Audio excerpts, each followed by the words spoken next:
microphone in the right direction. Hello and welcome to the Untitled Anarchist Seagull channel for this special Thursday evening stream. Normally we are live from 11:30 p.m. to 1 a.m. on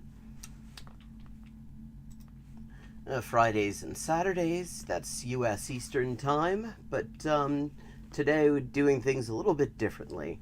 But one thing that's not going to be all that different, we're going to just start out with some GeoGuessr while we wait to see who comes in the door.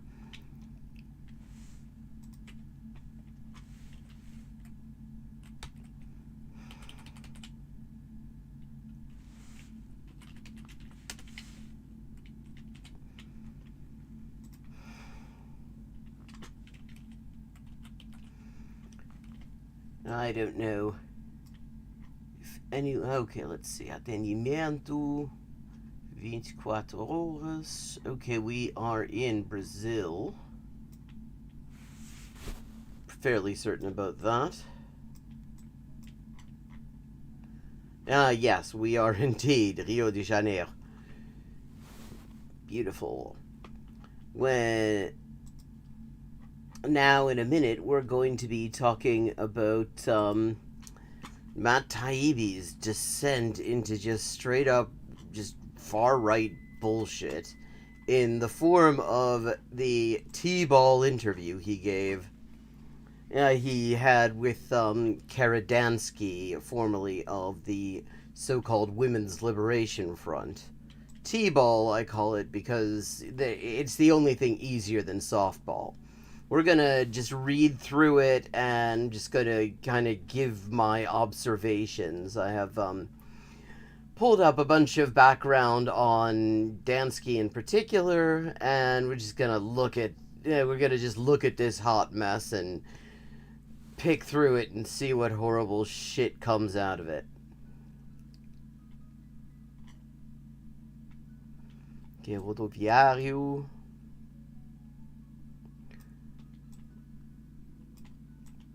Supermercado Mundial. I'm just gonna say it's around here. Oh shit, okay. 930 kilometers, really? 2680. That's Brazil, it's just too fucking big.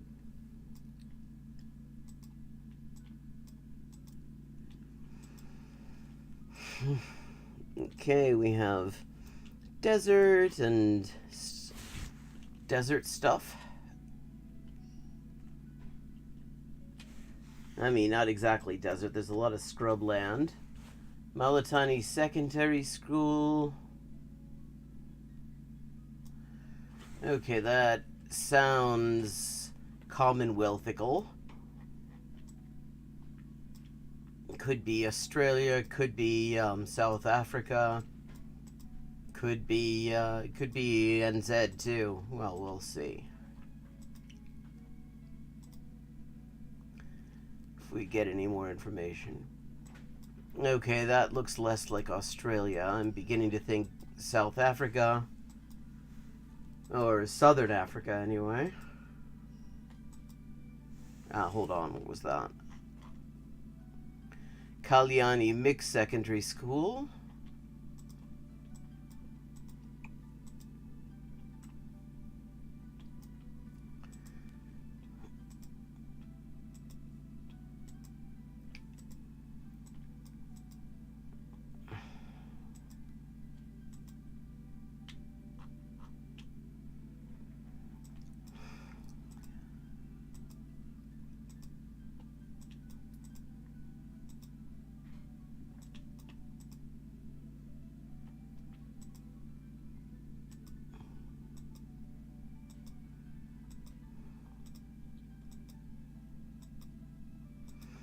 Okay, not getting a whole lot to go on.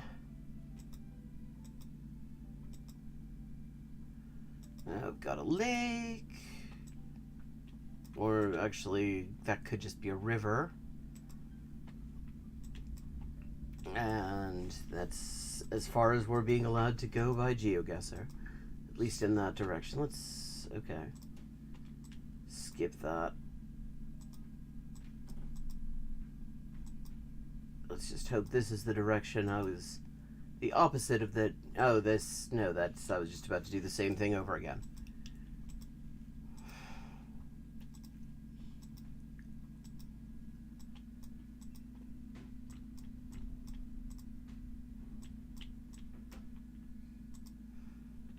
Oh, come on.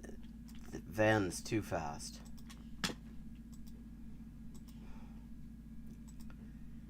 Ehi, la Fornator, come stai?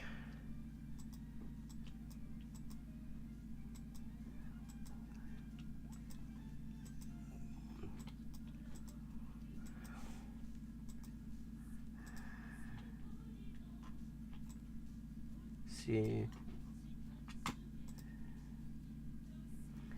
Ah, sì, molto bene. Questo è uno stream speciale. Andiamo a giocare un po' di GeoGuessr e poi a parlare un po' della sfaccimata merda che ha pubblicata Matt Taibbi, un tizio che qualche anno fa fu giornalista.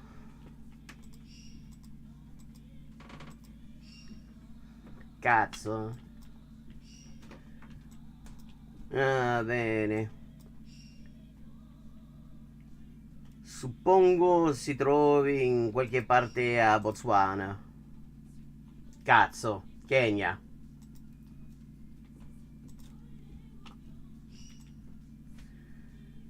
Terajima Kuminkan. Giappone, credo.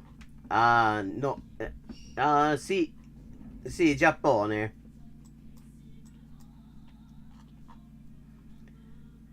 Haradaeki. Ah, ci troviamo in una città o un paese che si chiama Harada. Ma dove si trova questa città, questo paesino? Sì, Giappone. Ecco la conferma.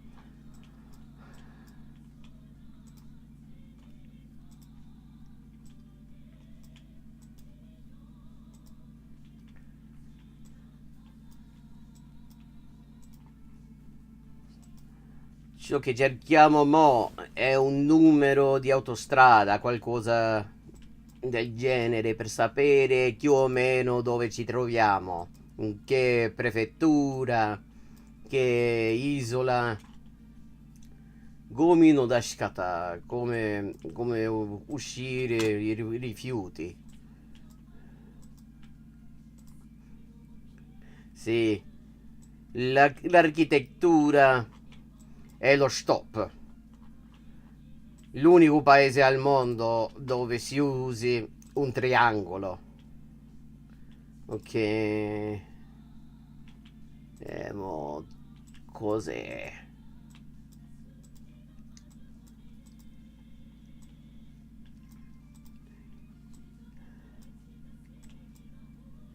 Che sembra qualcosa. Ah sì, Harada.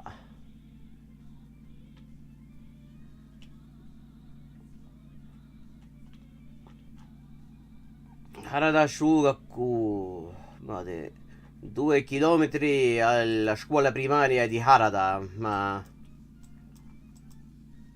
dove si trova Harada ancora non lo sappiamo. Ma pronto ci troveremo fronte alla stazione. Sì.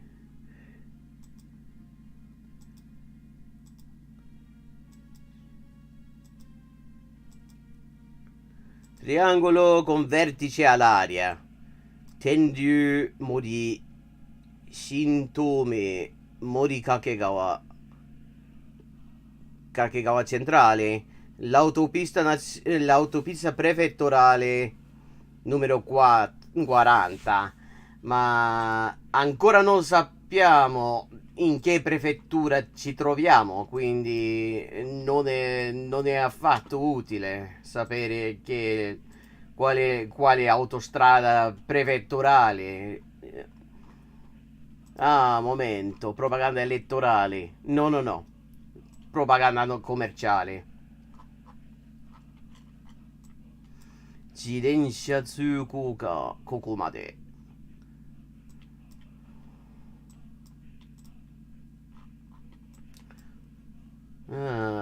番車の受けいたします。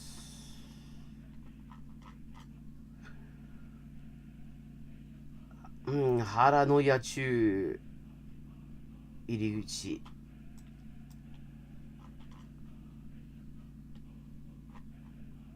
Cazzo. Sì. L'autostrada prefetturale 40 IGD.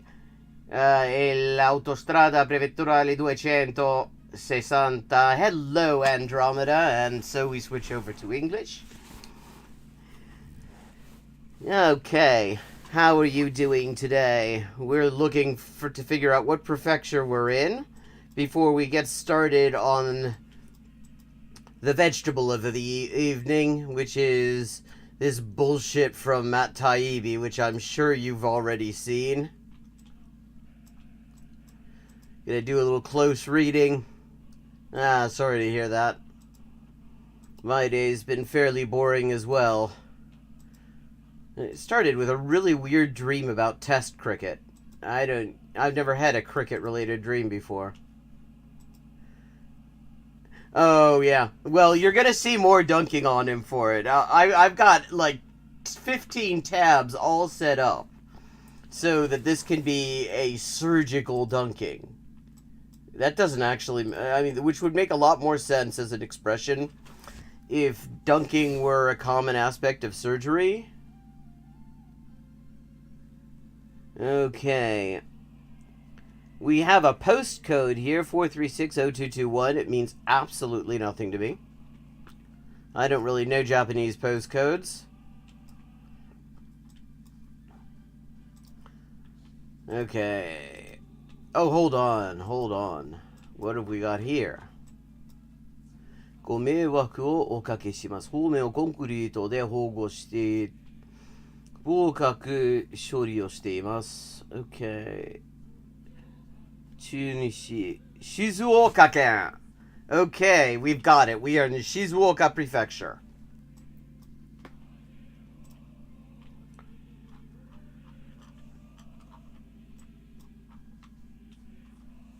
Okay, we're looking for prefectural route 40.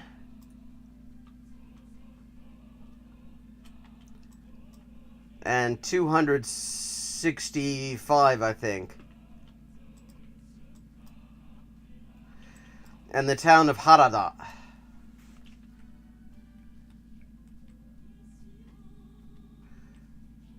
Harada, Ryu, something or other, and Mori. And Mori Kakegawa. Wait, we were just in Kakegawa.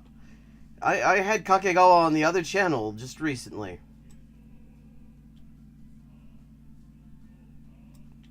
Fukuroi, Toyosawa, Kikugawa. Well, Haranoya. Okay. Kanaya.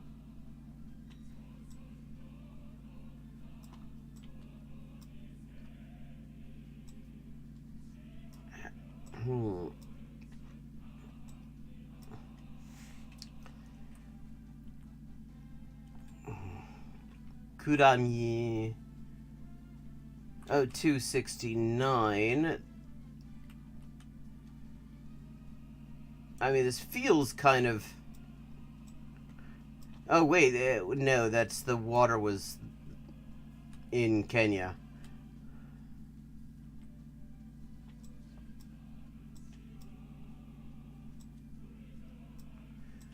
Tenryu, Dragon of Heaven.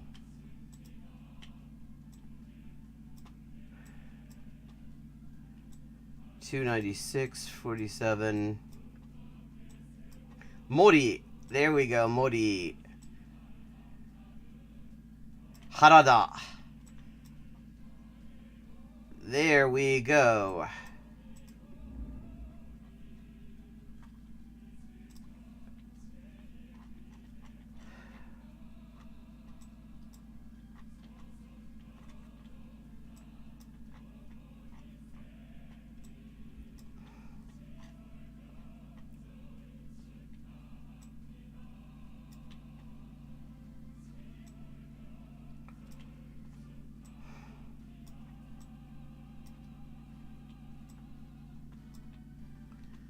Okay, lost it. Oh, right, okay. Sort of northwest of Kakegawa.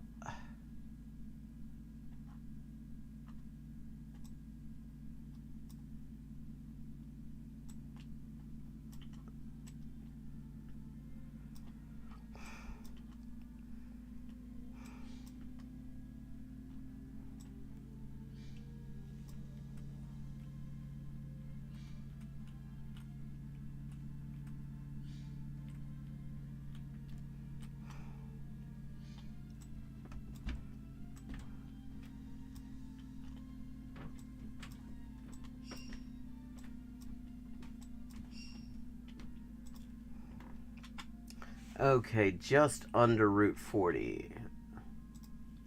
It's that yellow one there.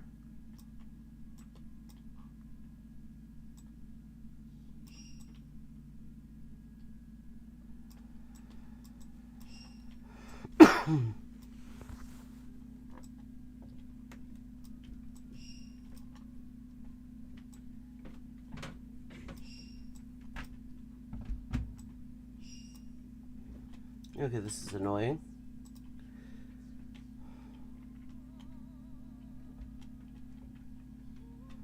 Okay, so E1A, just under E1A.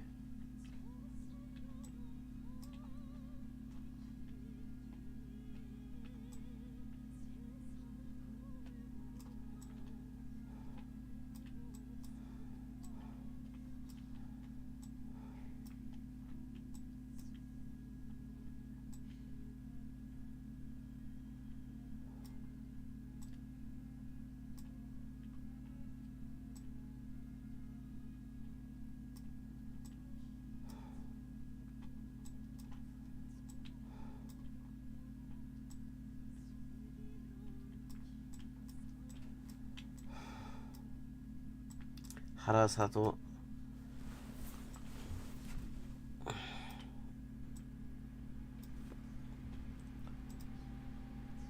Northwest, and there's this. That's a railroad, I think. Haranoya.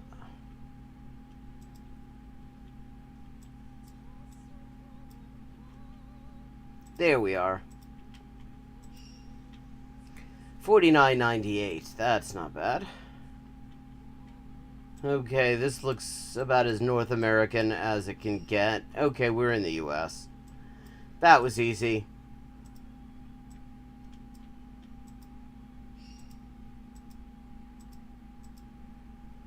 Of course, the hard part is which of about 20 million fucking Walmarts with flags in front of them is it?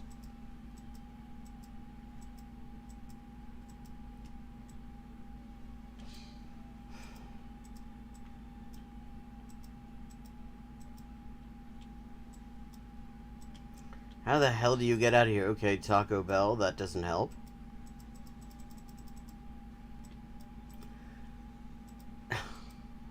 Oh, come on.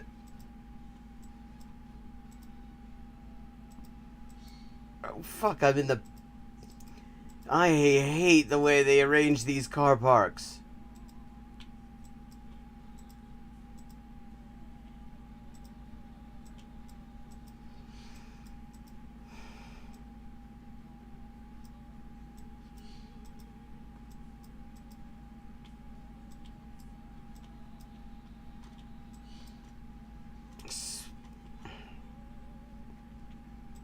Spinal Solutions. You need a fucking compass to get out of these car parks. Oh shit, can we finally have found our way out?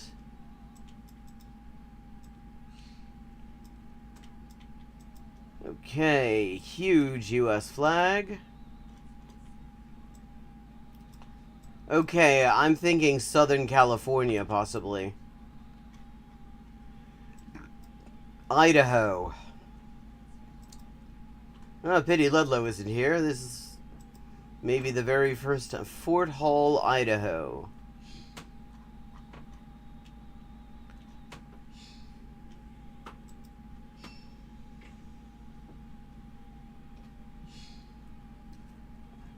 That's where, well, no, I did not see that, but, well, that one got through.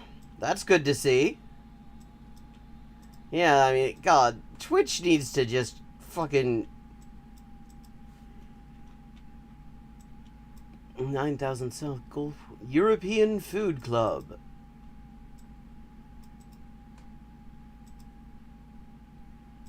I don't know what exactly I'm getting at a European food club. This is kind of a huge range. Like, are we talking about the good European stuff on the Mediterranean? Or are we talking the shitty stuff from, like, Britain? Brigham City, Salt Lake City, Wellsville. And whatever it is, it's close enough to Idaho to be advertising things that happen there.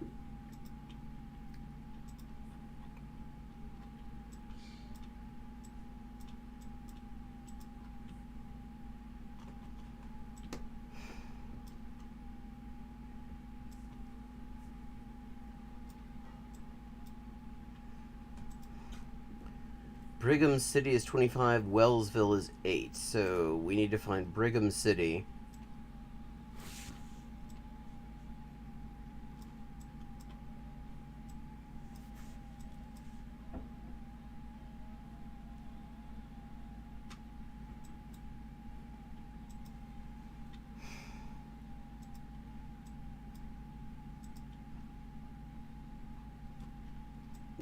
'89 and 91.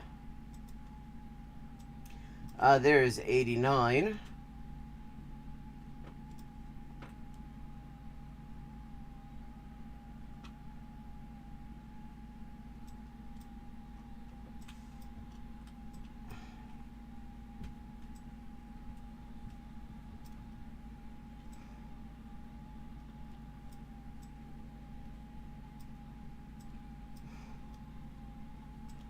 Now, where's 91? Yo, I'm a provo.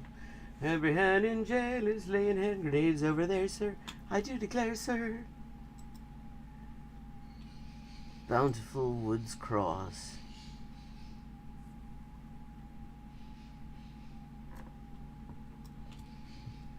Interlaken Solitude.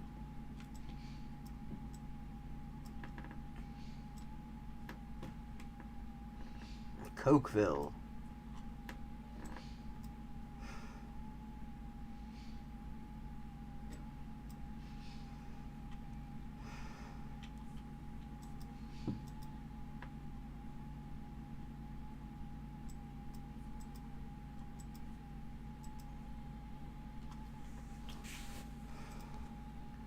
Fuck it. I'm just gonna say...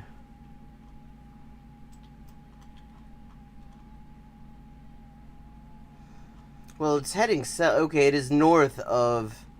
Has to be north of Salt Lake City if it's heading south and it's giving a distance to Salt Lake City. It's kind of the only way that works.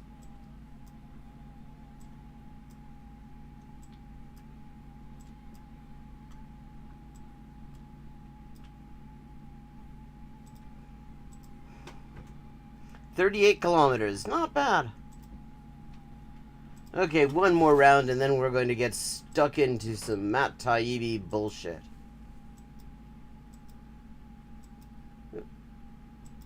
Okay, kind of scuffed.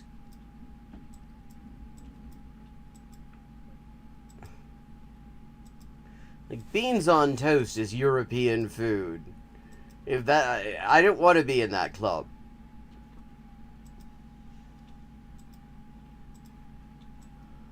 Beans on toast seems to breed turfs.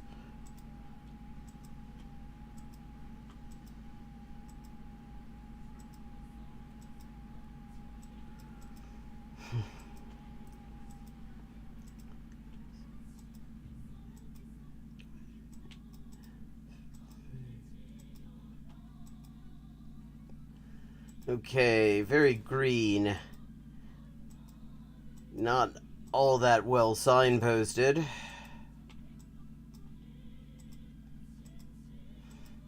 This could be a lot of places. Give me something here. I can't even see which... I mean, I think it's going on the right, but it's very hard to say, really.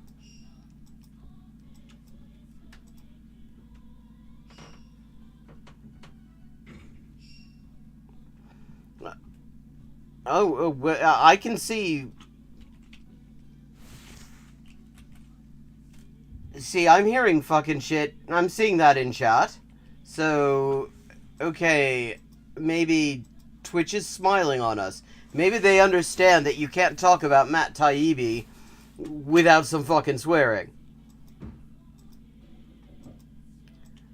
God, I mean...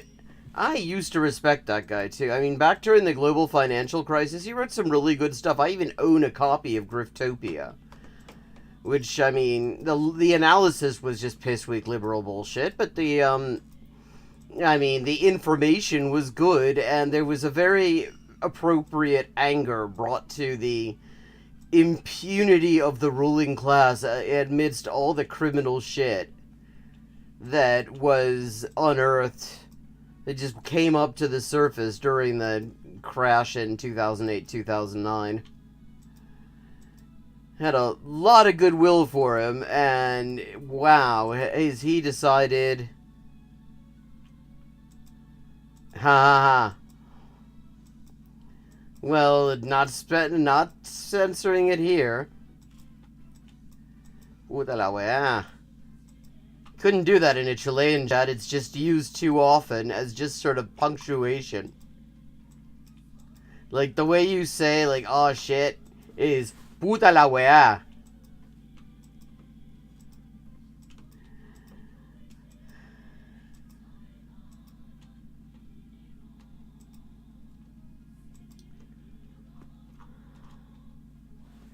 $3B bond. Don't know what the fuck that is. Divieto di transito. Ci troviamo in Italia. Provincia di Crotone. The province of croutons. Provincia di Crostini. A dove cazzo si trova Crotone?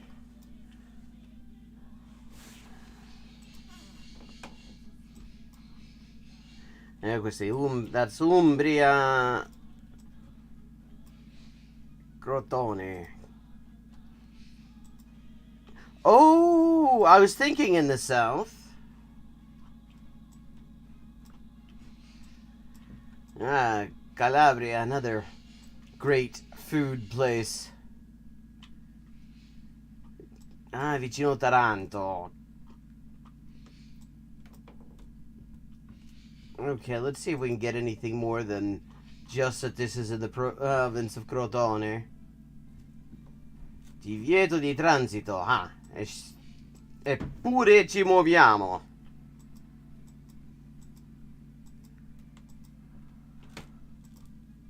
Hey, Ludlow. We were just almost in Idaho on GeoGuessr. You're coming in on the last round of that, and then we're going to talk about fucking Matt Taibbi. Reggio Calabria, Catanzaro, Crotone, Taranto. Okay. It's a roundabout that gets us to all those places. So, Reggio dov'è, cazzo? Catanzaro.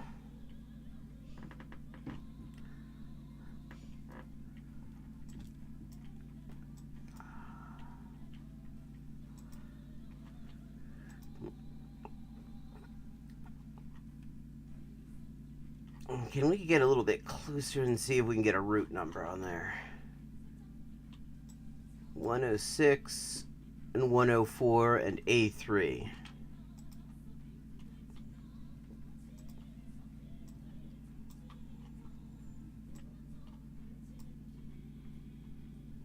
SS100.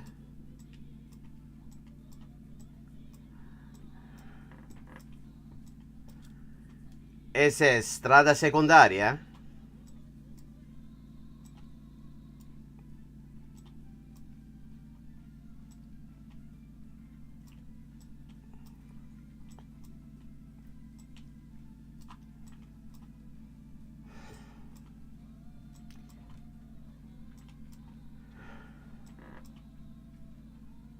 Ah, here we go, 106.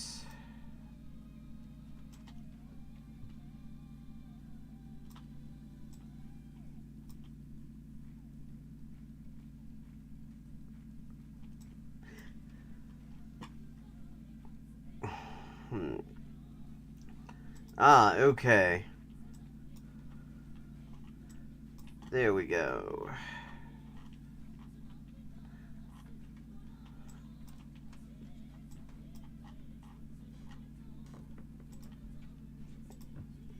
Vediamo. 13 kilometers, 49.55. And infatti Cutro, nei pressi di Cutro.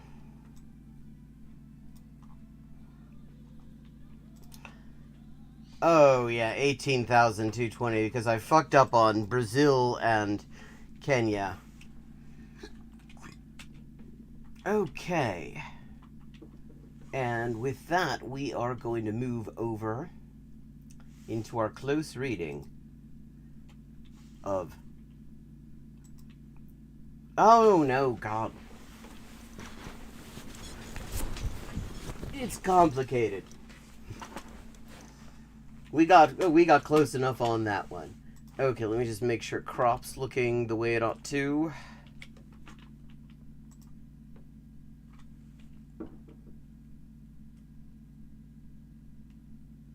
All right. Meet the censored. Karadansky.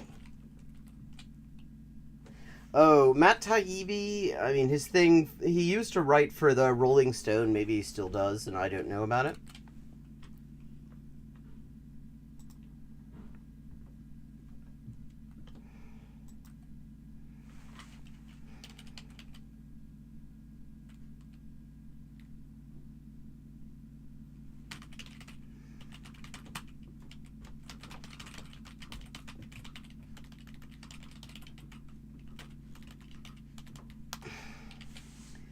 Okay, but he used to write some pretty good stuff. And then he's just decided in the past year he saw, like, Glenn Greenwald decided to get back on his right-wing bullshit, and he decided it was a great time to do the same thing.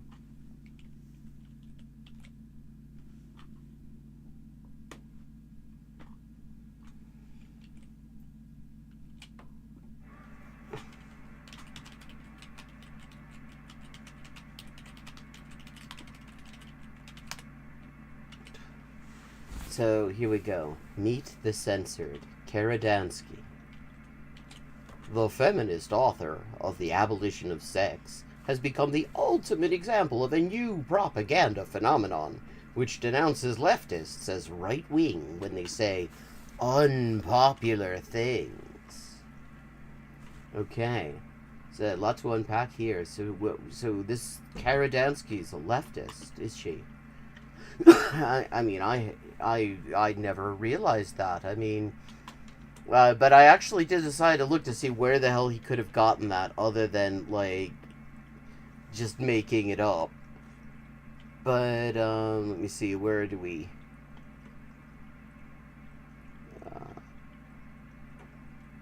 I have a tab on here.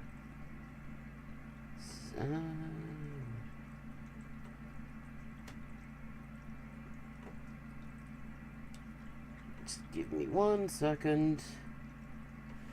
I have so many tabs of her right-wing shit that the closest thing I could find to this leftist is okay, is she said so, she spoke out of it back when she was still with the ACLU about police militarization. That is like her crowning liberal moment. I mean, that isn't even leftist. That's just a liberal with like a fucking conscience.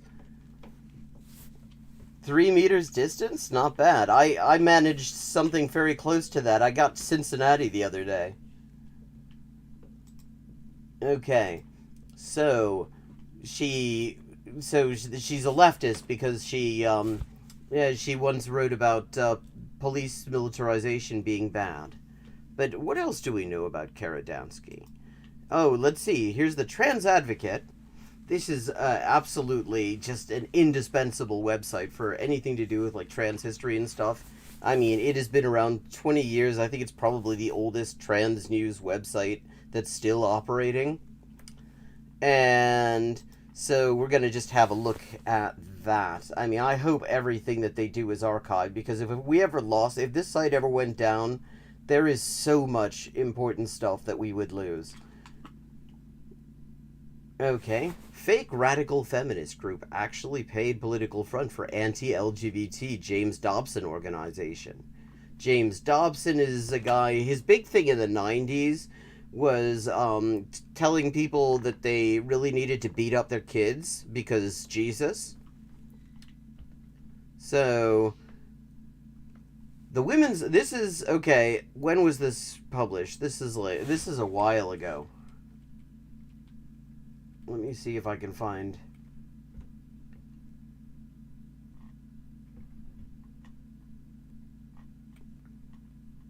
I mean, like, I think this is probably about 2018 or something like that. I don't see a date, annoyingly. But, I mean, this is one of the things that would have come up if you were going to interview Karadansky and wanted to do some due diligence. The Women's Liberation Front, WOLF, is a supposedly radical feminist activist group which, as noted by Pink News, shows little evidence of campaigning on any women's issues unrelated to transgender people. They claim to lobby for pro-choice legislation and for women's autonomy, but somehow evidence of, or calls to, action for such purposes are completely absent from their website, archived here so you don't have to give them page views. Outside that vague mission statement blurb. What you do see, however, is a lot of collusion with not exactly feminist-friendly right-wing media, which is interesting when you realize where their funding comes from. Okay, so with that little taster, let's just get back to this groundbreaking piece from real big boy journalist Matt Taibbi. 2 years ago, in February of 2020, the Washington Post published a piece called "Conservatives Find Unlikely Ally in Fighting Transgender Rights, Radical Feminists." The essence of the article was to describe groups like the Women's Liberation Front, or WOLF, full of people not listed here, with decades-long track records as leftists or feminists, as not merely in temporary agreement with conservatives on trans issues, but all actual converts to the entire conservatives' cause. The piece described WOLF as fringe activists who argue that advancements in trans rights will come at the expense of women's rights, and have been shunned by modern progressives who call them a discriminatory right-wing group disguised as feminist. I've decided they're Bela Lugosi as Dracula. Matt Taibbi is. Oh, well, he didn't take... Yeah, I mean, it's been taking me to Utah a lot. Hello, Mask of the Red Death. Okay, now why, I wonder, why on earth would the Washington Post, a reputable piece of journalism that only occasionally is totally full of shit about things like Iraqi weapons of mass destruction, why would they ever get the impression that there was any kind of alliance between right-wingers and TERFs? Let's see. The anti-LGBT religious right has been actively synchronizing their message with and adopting the terminology of anti-transgender and gender feminist academics for a few years now. The goal is to divorce their position from the stodgy, backward-seeming, prudish views that they believe lost them the culture war on gay marriage and adopt a language and message that will more easily infiltrate and divide progressive circles. This sparkly modern takeover is one activists like Wolf are makeover is one activists like Wolf are more than happy to provide. Let's go back specifically to Wolf, however, who received a $15,000 grant from religious right group Alliance Defending Freedom and collaborated in a joint countersuit with Family Policy Alliance in opposition to Gavin Grimm's now delayed he ultimately won Title IX suit. This isn't a secret. A November 5th, 2016 email to supporters described the former as follows. Wolf board member Karadansky, now where have we heard that name before? Applied for and received a $15,000 grant from the Alliance Defending Freedom. So it isn't just that the money was just offered. It wasn't just that they sent in a donation and Dansky and Wolf didn't return it. It was they specifically sought out the money of a far-right Christian theocratic group. They described this as pretty darn phenomenal.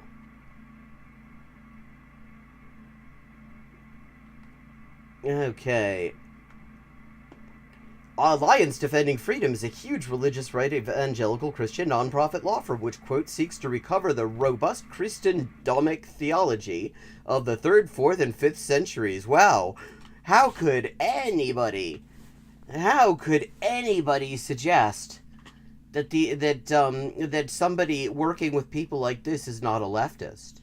I mean, that's just the censorship. They're doing the censorship on Karadansky by suggesting that she's not a leftist just because she is actively seeking funding from a group that seeks to recover the robust Christendomic theology of the 3rd, 4th, and 5th centuries.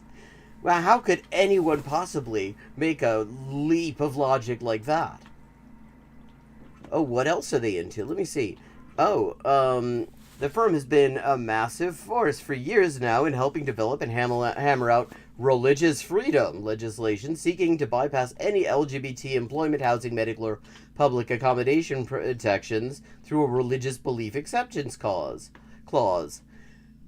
They literally consider the act of refusing service to LGBT folks as a form of civil rights activism not unlike that of Rosa Parks. This firm, which Women's Liberation Front received funding from, literally advocates the return of sodomy laws, which we should remind you were only struck down federally in 2003. Yeah, I mean, why would anyone suggest that Wolf or fringe activists who argue that advancements first of all, why is he putting that in scare quotes, that they argue that advancement in transgender rights will come at the expense of women's rights? That's not an allegation. That is literally the centerpiece of their propaganda. And they have been shunned by modern progressives because they are a discriminatory right-wing group disguised as feminists. They didn't just take money from Dobson, they asked him for fucking money. This piece was one of countless examples in which leftist or independent critics of mainstream fixations, from Russiagate to the campaign of Joe Biden to war in Ukraine, are reclassified as right-wingers and Trump supporters. The far left, libertarians, Greens, and other assorted malcontents used to be just ignored by popular media, but now they don't even enjoy that privilege. The new instinct has a clear and effective purpose: to create the illusion that there is no intramural debate on one side of the aisle, that disagreeers are actually enemies in disguise.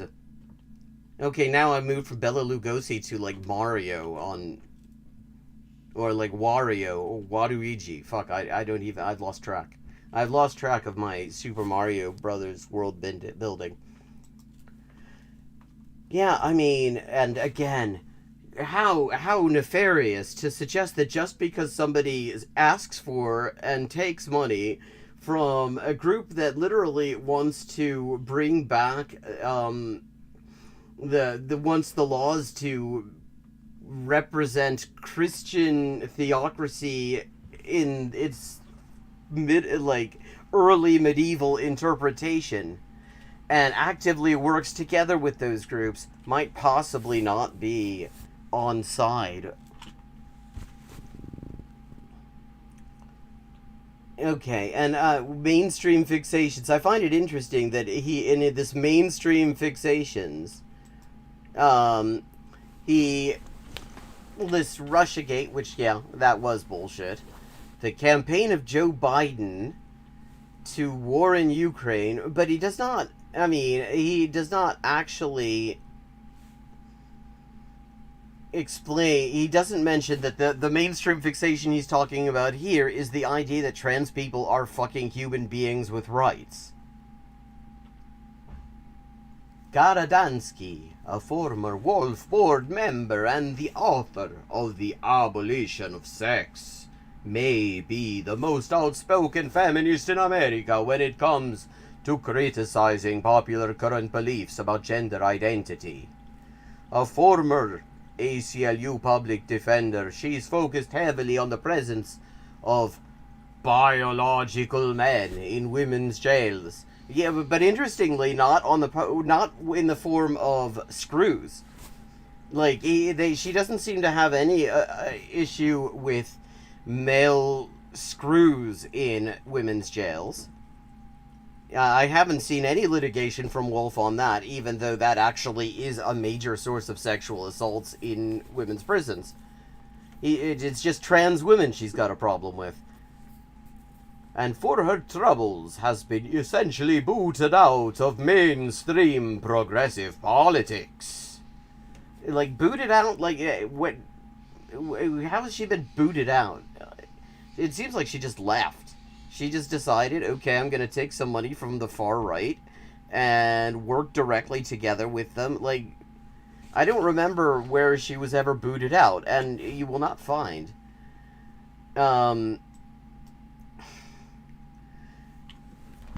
any discussion in this interview, just spoiler alert, of what booting out looked like in this case.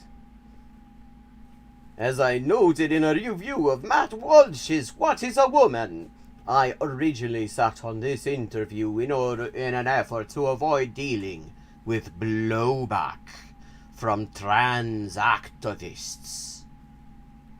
Yes. I mean, he's so brave. He really is.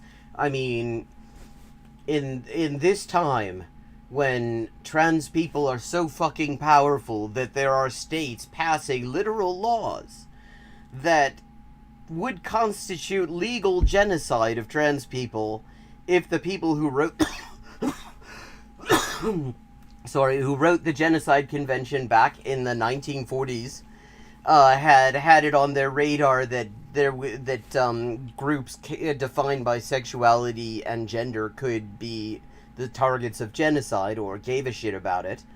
I mean, clearly this is a great brave time to be promoting a white nationalist like Matt Walsh, and somebody who, and Karadansky, who exists entirely to try to launder the ideology of these white nationalist fundamentalist Christians.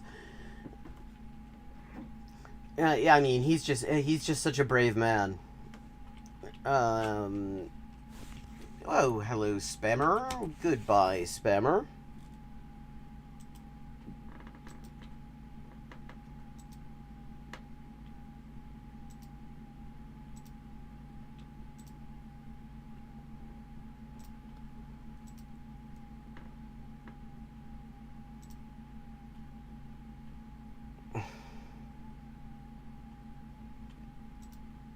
Okay, good. That's done. Yes. Yes, mamma mia, indeed. Madonna, mannaggia, porca miseria, etc. Okay. Dansky is an intense, sharp interview, and also a fluid and purposeful author. Ages ago, as a dumb young jock, as opposed to a dumb old former journalist, I guess, I picked up Andrea Dworkin's 1974 Women Hating as a joke, and found myself engrossed and reading to the end. Well, Andrea Dworkin's an interesting person to bring up because that she, like pretty much all the other really formative, like top radical feminist intellectuals of her generation, was actually strongly pro-trans rights. I mean, to the extent that she said in her utopia, trans people's transition related care would be available free and on demand. I wonder if he's going to confront Dansky with that.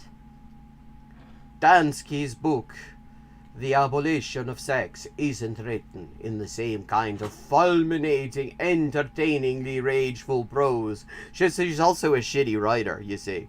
But it is a persuasive exercise in no bullshit argumentation.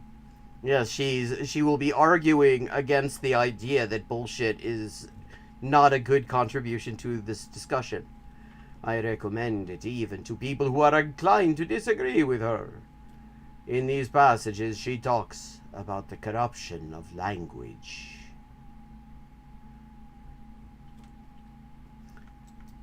And, okay. Yeah, exactly. I mean, fucking fake goth Brennan was working together with the Pacific Justice Institute to harass teenage trans girls in California ages ago. I mean, what's interesting is that she has now turned around and looked at the degree of right-wing control over TERFdom, and has started to actually, started to get outraged about it, which I thought was interesting because she was one of the pioneers of that. The entire English language is being manipulated and twisted in order to obscure the reality of sex. In June 2021, the Biden administration replaced the word mothers with the words birthing people in a section of a budget proposal regarding infant mortality. It's not a tumor. In a guide on safer sex for trans bodies, the Human Rights Campaign urges readers to refer to a vagina as a front hole and to a penis as a strapless. See, okay, without even reading this, I'm guessing that the reason that they're using the term strapless is because they're talking about sex between trans people or sex involving trans people, and trans men, so at least some, don't particularly like referring to what they've got as a vagina, and a strapless may indeed actually be a thing that is actually being used in sex. Wait, and there's an ellipsis here. So we're missing the citation that obviously would be otherwise.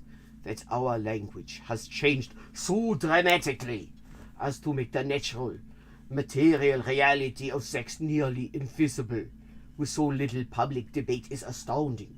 If we cannot talk about sex, we cannot talk about sexism.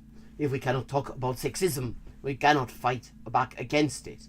Yes, we cannot fight back against sexism by taking and receiving money from groups that want to actually return LGBT and women's rights literally, explicitly to the early Middle Ages. Well, to their version of the early Middle Ages anyway. Because actually there were a lot of abortions in the early Middle Ages. In fact, Saint Bridget, one of Ireland's patron saints, or most popular saints anyway, her big thing was she went around performing abortions. The Catholic Church doesn't like pointing that out. I asked Dansky about these and other questions in an interview earlier this year. An interview that will not, I'm guessing, touch at all. on the fact that Texas has decided to declare giving respecting the standard of care of all relevant professional organizations in the treatment of trans children as literal child abuse, and issuing an order that has already been implemented in at least some cases, where trans children should be taken out of supportive homes and spirited off to be tortured by bigots. I'm sure he's going to ask about that, since that's kind of an important subject, since he's decided to jump on this bandwagon now of all times. I mean, honestly, how fucking vile can you get? That this is the moment in history he decides to jump on this bandwagon. I have a feeling he's enough of an opportunist that when we defeat this, and we absolutely goddamn well have to defeat it, he will probably pretend he was on side all along, and we need to just fucking shut that shit down. I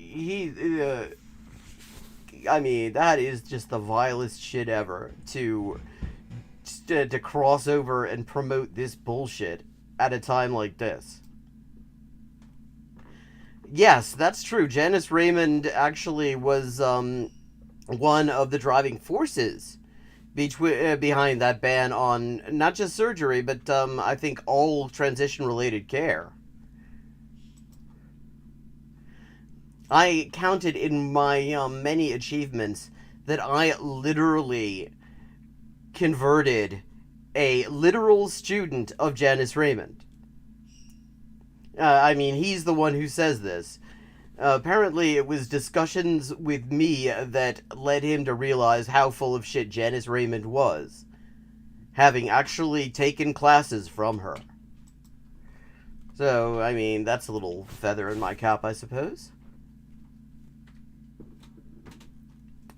I asked Dansky about these and other questions in an interview earlier this year. At the time, she had just done an interview with white nationalist replacement theory promoter Tucker Carlson. So I asked her about blowback.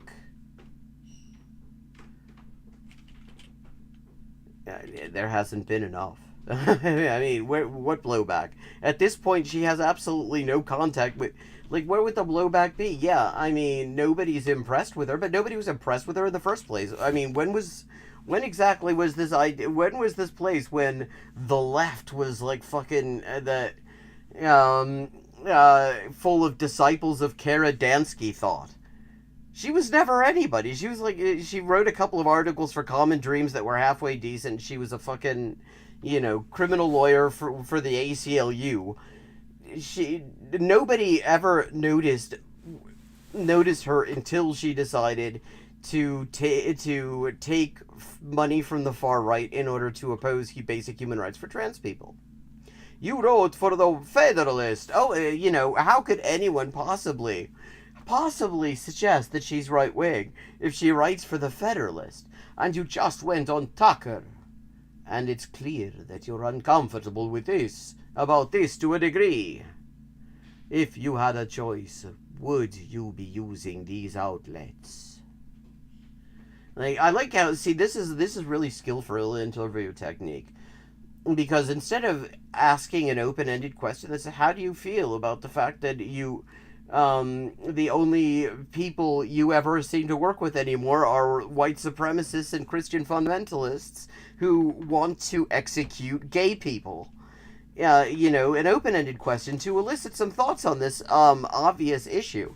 No, he says, it's clear that you're uncomfortable about this to a degree. Even he can't pretend that she actually is really uncomfortable about working together with a bunch of white nationalists and theocratic Christian extremists who want to murder gays.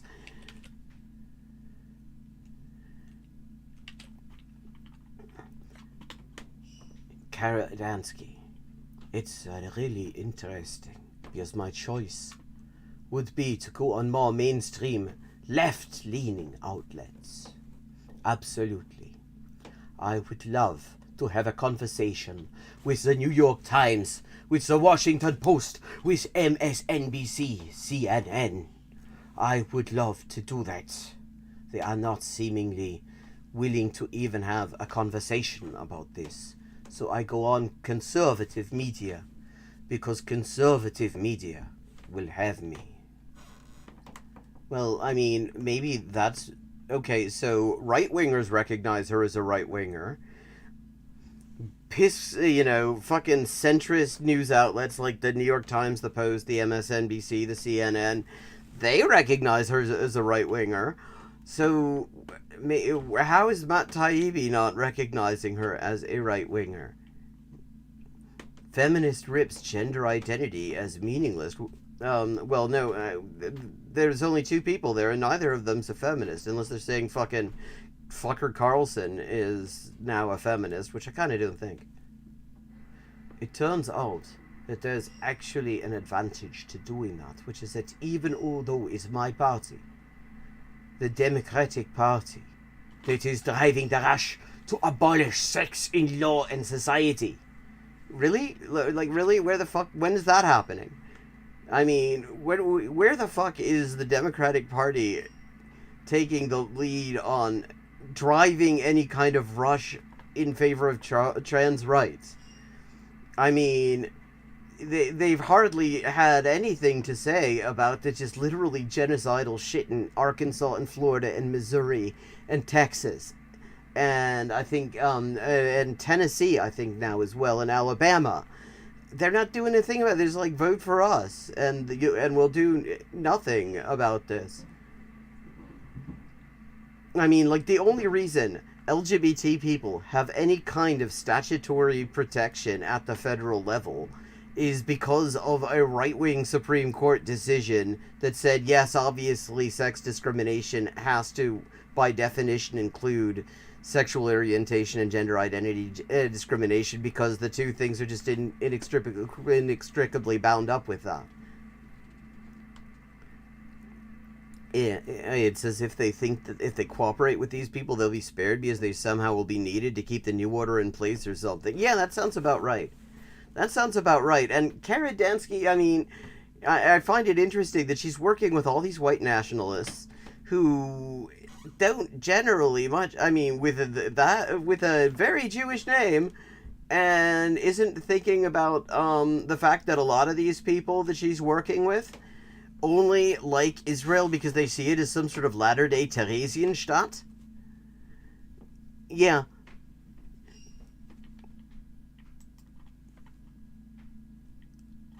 By going on conservative media, even though that is not my preference, it's actually an opportunity to inform conservatives about how important it is. No. My view is that Republicans are not doing enough to stand up to it. They're like literally making it illegal for trans people to exist and get health care in significant sections of the country. Like, what exactly, when you've got stuff that actually ticks boxes on the Genocide Convention already being done, what the fuck, when you think that they're not doing enough to stand up to the existence of trans people in society, like, what the fuck would be enough? What the fuck would be enough? And again, I mean, and how could anyone... So she thinks that the Republicans who are doing just doing genocidal shit are not doing enough to stand up to the existence of trans people. Why would anyone possibly think that she is not a leftist?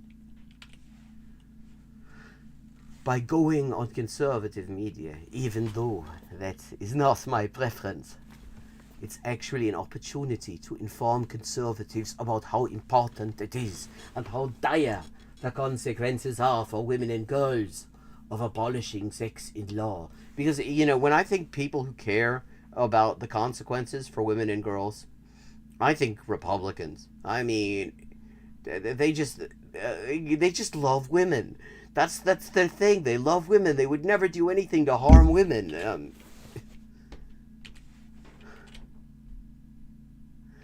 Yeah, you're reading ahead, are you, Mask of the Red Death? I understand. I am taking my time here.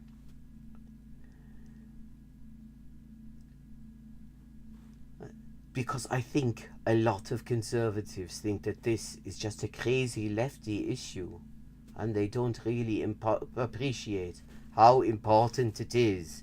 Okay, conservatives literally wrote her playbook. Let me see, here we go.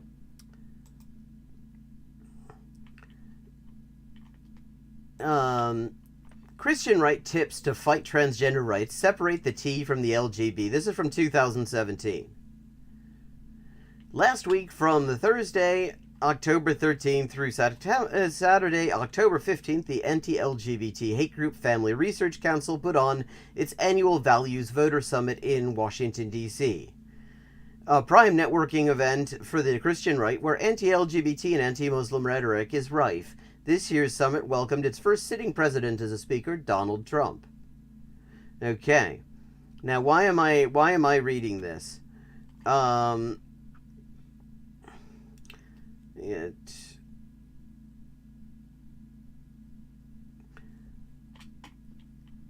trend emerged during the session as various speakers wrapped their opposition to non-discrimination measures in rhetoric passing as progressive. Transgender rights were depicted as anti-feminist, hostile to minorities, and even disrespectful to LGBT individuals. This seems to be part of a larger strategy meant to weaken transgender rights advocates by attempting to separate them from their allies, feminists and LGBT rights advocates. In her presentation, Meg Kilgannon mapped out 3 non-negotiables in the fight against so-called gender identity agenda, a conspiracy theory touted by anti-LGBT groups that disavows sexual orientation and gender identity. The first is to divide and conquer. For all its recent success, the LGBT alliance is actually fragile, and the trans activists need the gay rights movement to help legitimize them. In other words, separate trans activists from the gay rights movement and their agenda becomes much easier to oppose. As Kilgannon explained, trans and gender identity are a tough sell, so focus on gender identity to divide and conquer. For many, gender identity on its own is just a bridge too far. If we separate the T from the alphabet soup, we'll have more success. That's Meg Kilgannon. Let me see. Damn it, okay. I'm trying to find...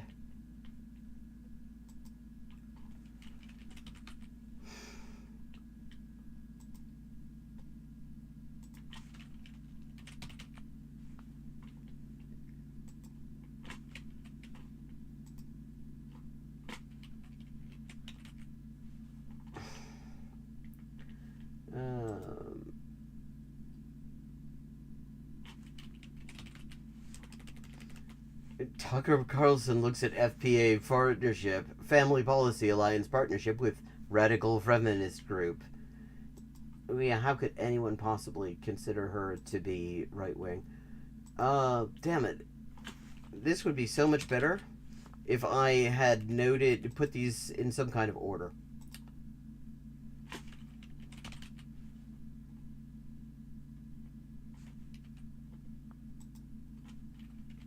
No, that ain't it. That's her writing for the White Nationalist Federalist. That's ain't it either. This is her on the Charlie Kirk Show, another totally normal thing that... that is her. She signed on with the Women's Declaration International, which calls for a ban on trans women from all public spaces.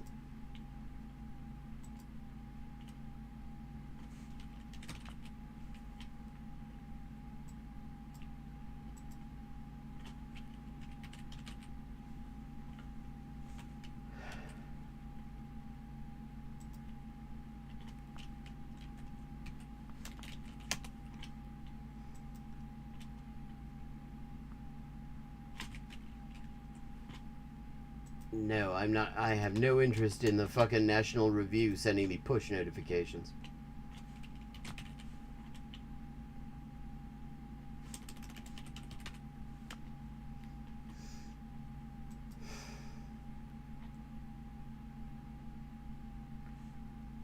Oh yeah, here we go.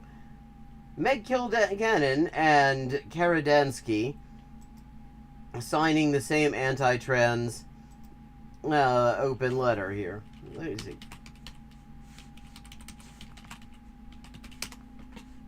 Oh, yeah. Oh, well, here you know. What do you know? Meg Kilgannon, the author of this strategy of dividing the T from the LGB in order to defeat LGBT rights as a whole by adopting pseudo-feminist rhetoric, well, she and Kara Dansky are right there at Hands Across the Aisle, a Heritage Foundation-run op that seeks to bring white nationalists, religious fundamentalists, and TERFs together in order to fight trans rights. And they're also sending money over to TERFs in Britain.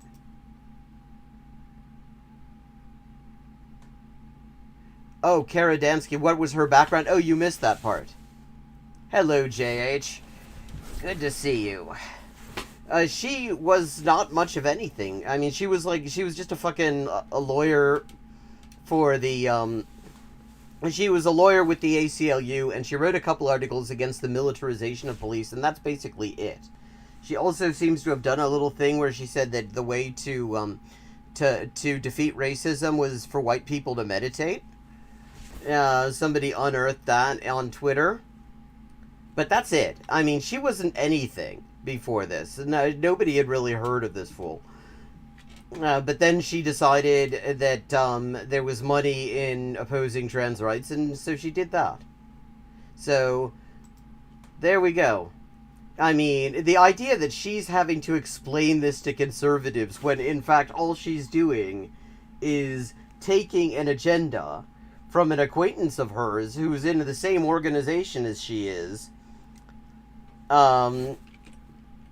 that is explicitly is about destroying LGBT rights as a whole through a divide and conquer method. But she's actually just informing conservatives about how important it is and how dire the consequences are for women and girls. Because she thinks that conservatives think it's just a crazy lefty issue. Yeah, because of all the lefties who over at the Family Research Council. Could you talk about the difference between sex and gender for people who don't understand that? As a person who also apparently doesn't understand that. Sex is grounded in material biology. It's what we all learned in school. All human beings are sexually dimorphic mammals. Adult featherless bipeds. Except that their intersex people exist. And actually, there is a fairly regularly recurring number of them in across populations and across and across generations as well. We are part of the family of mammals, and so all of us are female or male. Yeah, except for intersex people who also exist. Females have a chromosomal makeup of XX. Except for those who have complete congenital androgen insensitivity syndrome, who have a chromosomal makeup of XY. Males have a chromosomal makeup of XY. Females produce large gametes called ova. Males produce small gametes called sperm. This is all very basic biology. That's what sex is. I mean, it's certainly fucking basic. Like, you didn't mention that actually there are quite a few different chromosomal makeups that you didn't mention, that actually most people don't even know, that biologists do not consider the chromosomes to be determinative of sex. They're co-determinative. Intersex people exist. Yeah. Yeah, I mean, it is.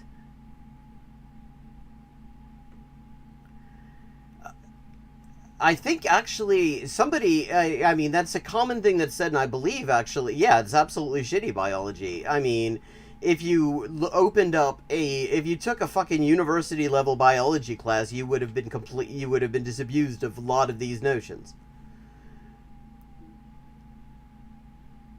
And yeah, I mean, I think actually it turns out that intersex people and people with red hair do have a very similar percentage in the population.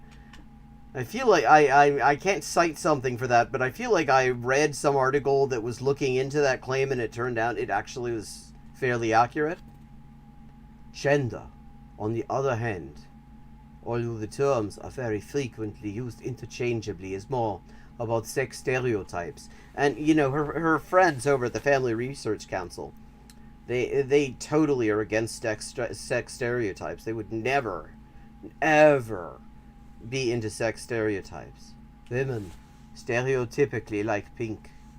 Men stereotypically like blue. Women stereotypically are nurturing. Men stereotypically are aggressive.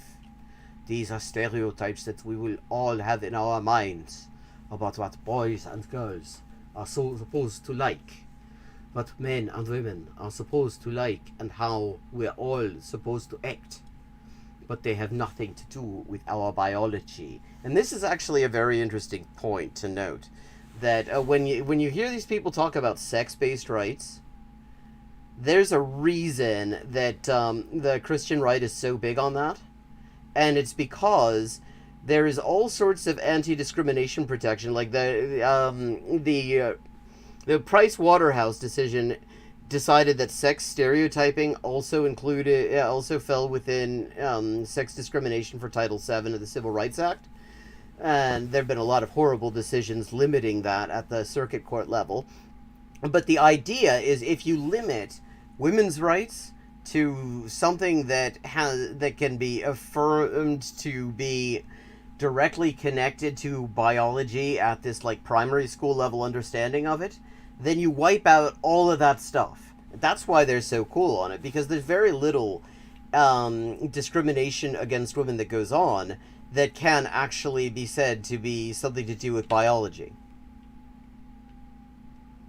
The thing about the pink thing is, it's actually very recent that pink became for girls. If you go back to the Edwardian period, early 20th century, it was exactly the other way around. Pink was considered too bold and aggressive for girls. I've known some people who identified as trans or as women in my life, who wanted to be called she. As somebody who's grown up with a liberal sensibility, my first thought is, well, if that's the way they feel, I respect that. And so I go along with it. I always felt like that was the right moral thing to do. Is it not?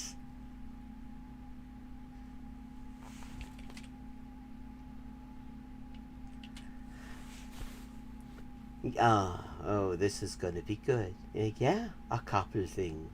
I really think the use of so-called preferred pronouns, I think it messes with our heads. But, I mean, you call yourself a radical feminist and you take money from the Christian right. So can you really be said to oppose messing with people's heads? That sounds like messing with people's heads. The whole setup for this interview in this article kind of is messing with people's heads. Just as you were saying that, I noticed you kind of struggling with it. Because I know that what you want to use she to describe your male friends, to identify as women, to be kind, but it's not easy. Does he have... I don't think after this interview... I don't think he's going to have that problem after that interview. Because I think, to the extent that he had any trans women friends still, I think that they're not going to... They're going to find other people to hang out with.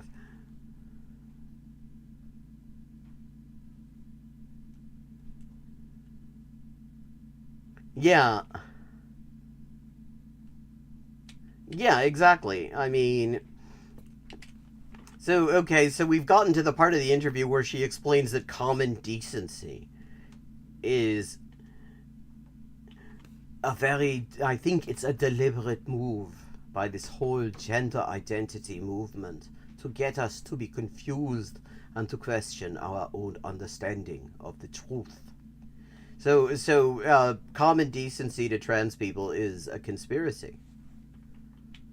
The other thing on the topic of kindness and compassion, I honestly think the kindest and most compassionate thing we can do for anyone who is genuinely confused about their biological sex is to encourage them to accept themselves as they are. Yeah, because conversion therapy, I mean, that there's no drawback there. Everybody's happy afterwards.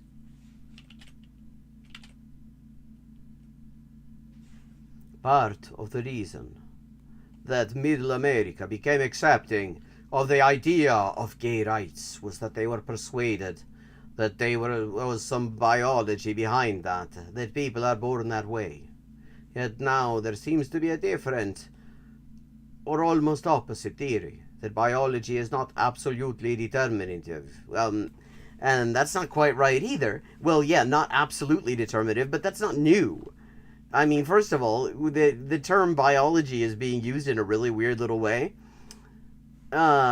Because you talk about biology, it's not actually this simplistic about any of this stuff. Do you connect transgenderism to something like sexual preference, or is it a different kind of idea to you? It's a whole different thing.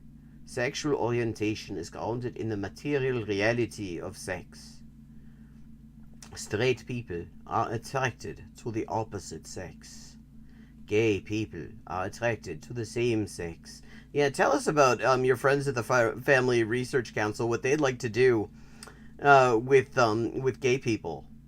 Bisexual people are attracted to people of either sex. That's all grounded in attraction to others. Oh wait, it's grounded in attraction. I thought it was grounded in the material reality of sex.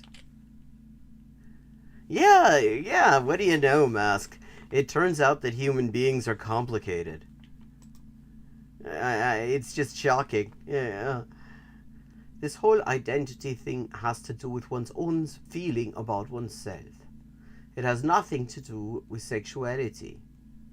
Really? Your feeling of oneself in terms of your understanding of your own gender has nothing to do with sexuality? Nothing at all? The inclusion of T in the acronym LGB was an ingenious political strategy because it persuaded Americans across the political spectrum to think that there is a coherent category of people called transgender for whom sex is irrelevant. Okay. Like, first of all, here she is. This is just literally the Meg Kilgannon Family Research Council Values Voter Summit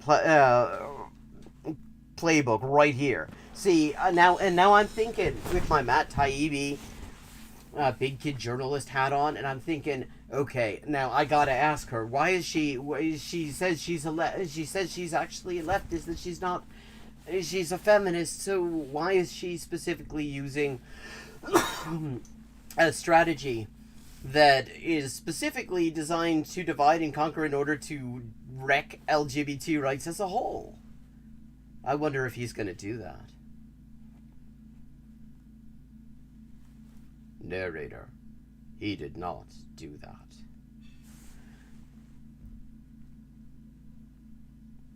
Also, there is a coherent category of people called transgender. They exist. I mean, if they didn't exist, you would not be here trying to take away their human rights. Yeah, exactly. A lot of trans people have written at great length about how the effect that transitioning, especially medical transition, has affected their sexuality. I mean, Julie Serrano wrote quite extensively on this subject. Very interesting stuff. If you haven't read Whipping Girl, definitely pick it up. Yeah, I mean, what she's saying here is just nonsense. It doesn't even fucking make sense. I think you're absolutely right. That part of the reason the gay rights movement was so successful was by persuading people, middle America, that it's innate. Yeah, I see. Okay. I think it had a lot also to just do with saying that we weren't gonna fucking go away whether they liked us or not. And they finally decided that, okay, well, the ones who decided not to ended up working with her friends over at the Family Research Council. Yeah, exactly. That's a very controversial topic. There are a lot of lesbians who will say that they felt compelled by society to be in relationships with men.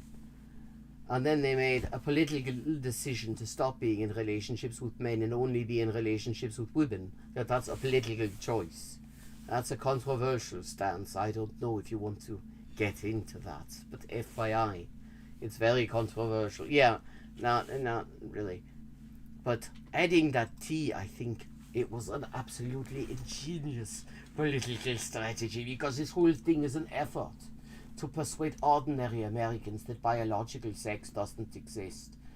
Well, I mean, if you actually read the relevant literature in the field of biology, you'll find that that's kind of something that biologists are fairly persuaded of. At the very least, they don't think it exists in the terms that these people are using. If the proponents of this ideology had simply said, biological sex doesn't exist, ordinary Americans would say, what are you talking about? Everyone knows how babies are made. Well, and which is why, I mean, that's just the state of fucking education in this country, that most people have absolutely no fucking idea of the state of biological discussion on, sex and gender and all of this. Not, I mean, in humans and pretty much every other species that's been studied. So they made up the T. They made up the word. And then they got it attached to what was a very legitimate and very successful civil rights movement. Okay, let's just remember that the T, which stands for trans, and at one point stood most commonly for transsexual, is referring to a word that has been in the medical vocabulary since the beginning of the last century. Like, they made up the T. What, you think it doesn't stand for anything?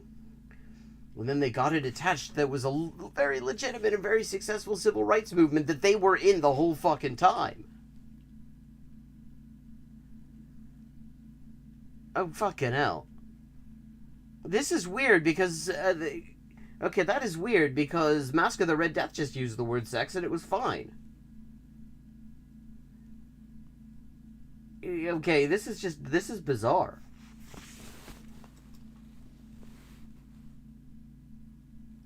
Can you remember the first time you had a dispute with a colleague about this issue?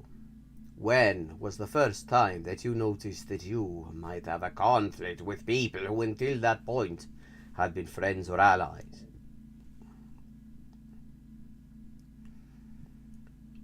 I didn't get involved in this issue until 2014.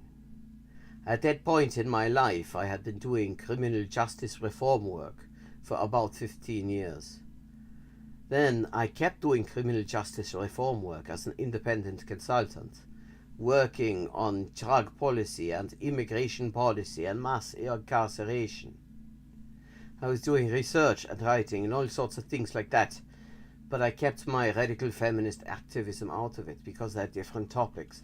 Yeah, I don't know what feminism could possibly have to do with drug policy and immigration policy and mass incarceration.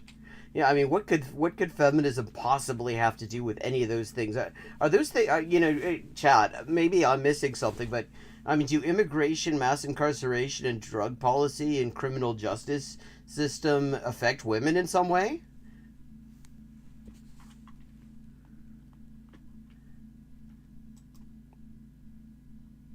Then one day I had a client who called me up.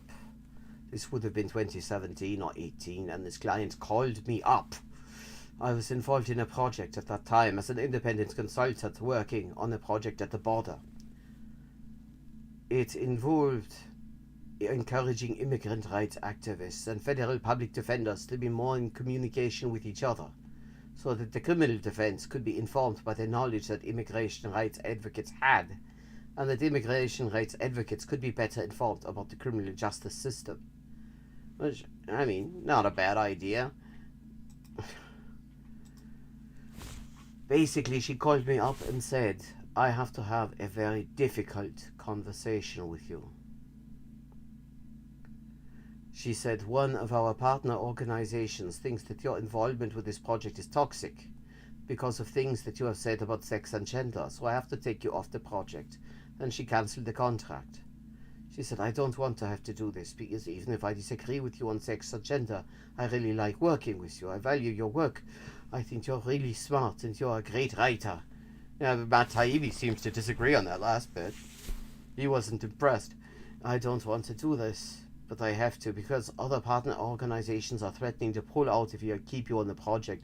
And see, this is, again, I got my journalist hat on, my trademark Matt Taibbi investigative muckraking journalism hat on, and I have to say, obviously the question is, what were these views on sex and gender, and why did they think they were toxic, and what was this other organization, and why would this fit into anything? I mean, but okay. But Matt Taibbi knows best. Did you have any problems getting published at this time? I know you've written a book and you've got a publisher, but did you have any issues with that or having things removed from the internet?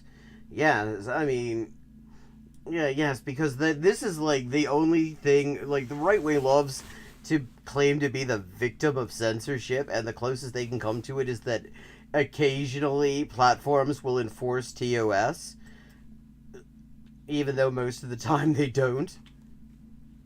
No! So, okay. Remember, this is called Meet the Censored, and she's just said that, okay, that does not apply to her, so why is she still Meet the Censored? No, for several years my life ran in two parallel, unrelated universes.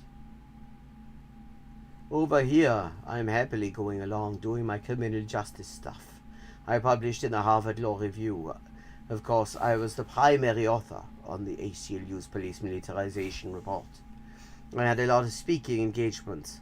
I spoke before. It wasn't a congressional panel, but it was a Hale event. Yeah, see, clearly, I mean, it's just totally a leftist. Like, how could you possibly doubt her leftist credentials? I mean, she wrote in the Harvard Law Review and it was part of an event organized by the Hill. GRG?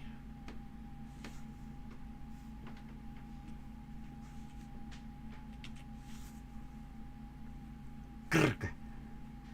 I was speaking in one of the hearing rooms on the Hill. I think I mentioned it before. I was talking with Amy Goodman about police militarization. Oh, well, she talked with Amy Goodman. Now I see. I mean, you talk with Amy Goodman, that's you're set for life. No one can ever question your leftist credentials then. So I was over here doing my criminal justice stuff professionally. And at the time, on this other track, I was doing this radical feminist stuff on a volunteer basis. But the people who I was working with on the criminal justice side didn't necessarily know what I was doing on the radical feminist side. It didn't cause a problem until I started speaking out more publicly, and then it became a problem. By that point, I had stopped trying to publish on criminal justice stuff, so nobody was actually actively stopping her publish on the subject. I was sort of done with that part. Then the universes stopped being parallel. My involvement in criminal justice no longer exists, because I can't get work in the so-called progressive criminal justice reform movement. Yes, because, I mean, you work with people who want to put LGBT people in prison for being queer. Fuck, I lost my place here.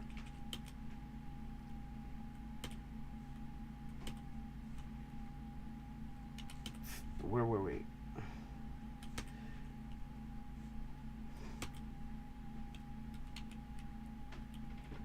What happened with the Washington Post? There's a little bit of an omerta.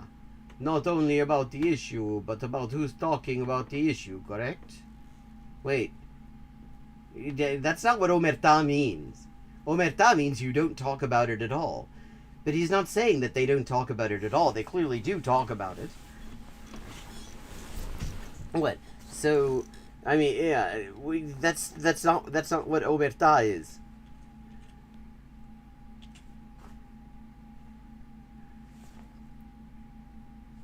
Yeah.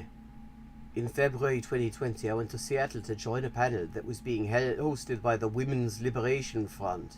It was called Fighting the New Misogyny, a feminist critique of gender identity. Okay. And where do we have that here? I have this. Yeah, here we go.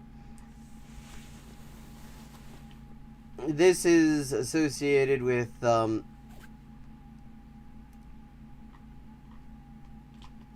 fighting the new. First of all, it's Wolf, which it was there, so the Christian fundamentalists were represented. The Heritage Foundation was involved in it.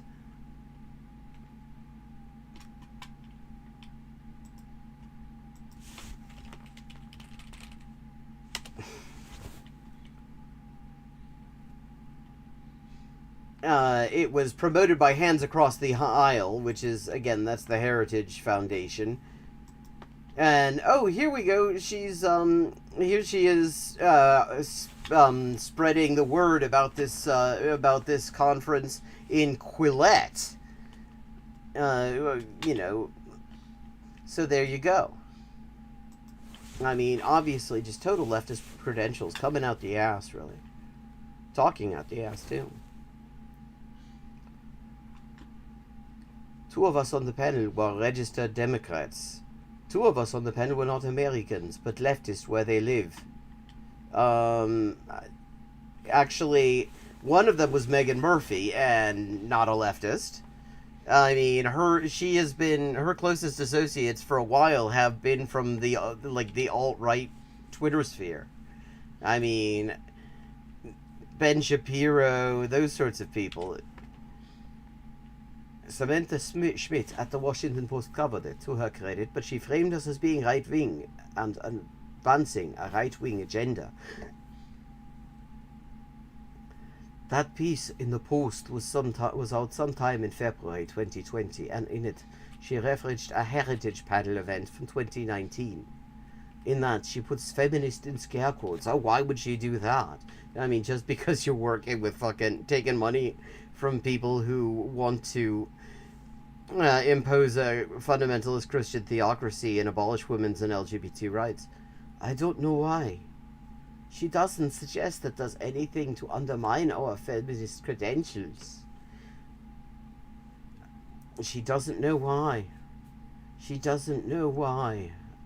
What could possibly undermine the feminist credentials of an organization funded by feminist icon James Dobson? I mean, that's like being an immigrant rights organization funded by Lou Dobbs.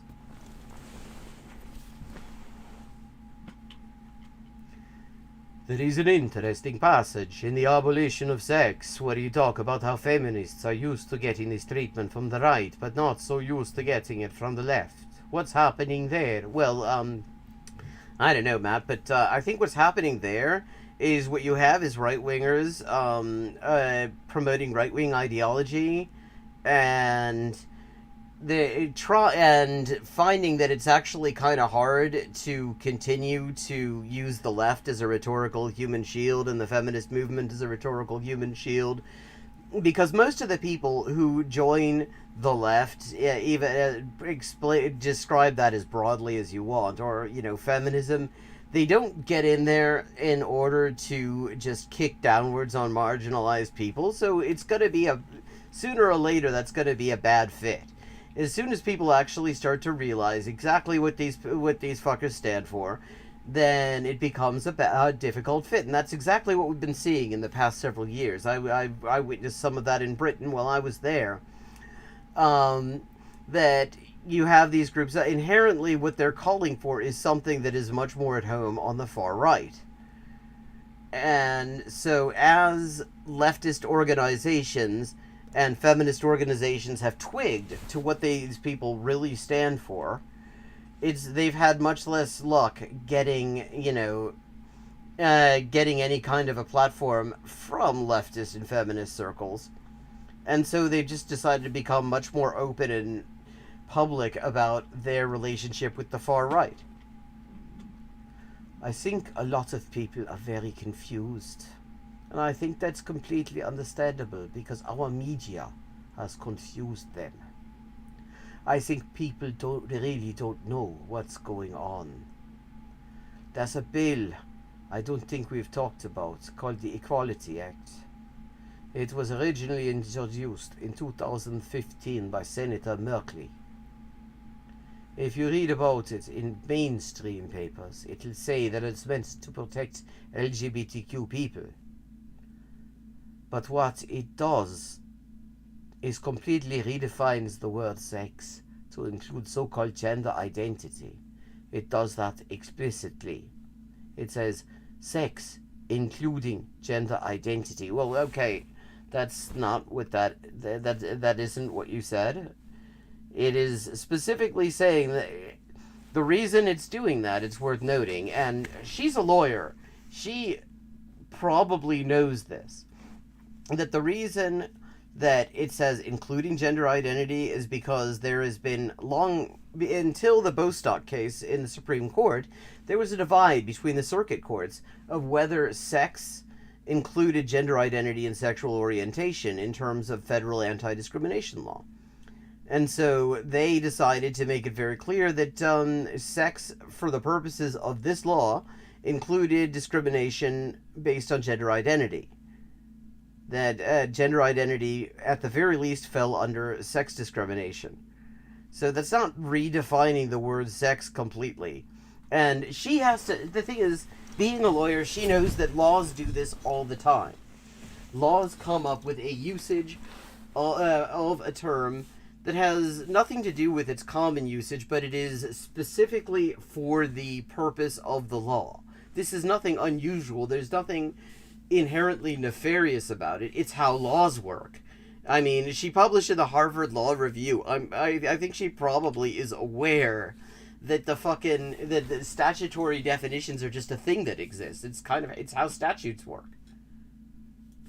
Mainstream liberals have no idea what the consequences of that are.